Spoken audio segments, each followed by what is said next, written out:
Méditation du 15 décembre. Invisible. Et maintenant, est-ce la faveur des hommes que je désire ou celle de Dieu? Est-ce que je cherche à plaire aux hommes? Si je plaisais encore aux hommes, je ne serais pas serviteur de Christ. Galates 1, le verset 10. Avez-vous déjà eu l'impression de ne pas être apprécié? L'impression que vos efforts sont ignorés et que vous êtes pratiquement invisible? Récemment, un collègue de travail m'a accusé de mal faire mon travail. Même s'il avait tort, ses commentaires m'ont tellement blessé que j'ai eu du mal à dormir pendant plusieurs jours. Évidemment, personne n'apprécie les critiques mesquines. Cependant, une fois la tempête passée, je me suis demandé pourquoi son opinion m'importe tant. Est-ce que je prends en compte ce que les autres disent pour mesurer ma valeur en tant que personne? Nous aimons toutes nous sentir appréciés. Cependant, il y a une grande différence entre vouloir être apprécié et ne pas pouvoir dormir si nous le faisons. Jésus nous a donné un exemple différent et libérateur. Les foules ne l'ont pas rendu orgueilleux.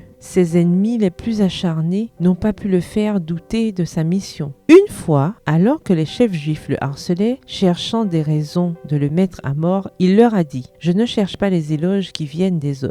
D'ailleurs, je vous connais, je sais que vous n'avez pas en vous d'amour pour Dieu. » Jean 5, les versets 41 à 42 dans la version Bible en français courant. Imaginez vivre comme cela. Imaginez vivre dans une telle ambiance que les critiques de ceux qui n'aiment pas Dieu ne nous empêchent pas de dormir la nuit. Imaginez que les applaudissements du monde permettent leur charme de sirène sur vous et que ce qui vous motive est quelque chose de beaucoup plus profond. Lorsque vous serez satisfait de la présence et de l'approbation de Dieu dans votre vie, vous ne serez plus obsédé par ce que les autres pensent de vous. Écrit G.D. Greer dans Évangile. Vous pourrez arrêter de cacher vos défauts et commencer à vivre de manière authentique. Vous permettrez aux gens de vous voir tel que vous êtes vraiment, avec tous vos défauts et imperfections, parce que vous ne dépendrez plus de leur admiration pour vous épanouir personnellement. C'est la liberté que Dieu vous offre. Dieu nous donne une approbation supérieure qui brise les chaînes de notre dépendance. Prière, Seigneur, je veux être libre. Je veux vivre pour ne faire plaisir qu'à toi. Ta présence et ton approbation sont tout ce dont j'ai besoin. Aide-moi aujourd'hui. Je veux commencer à marcher sur le chemin de la liberté.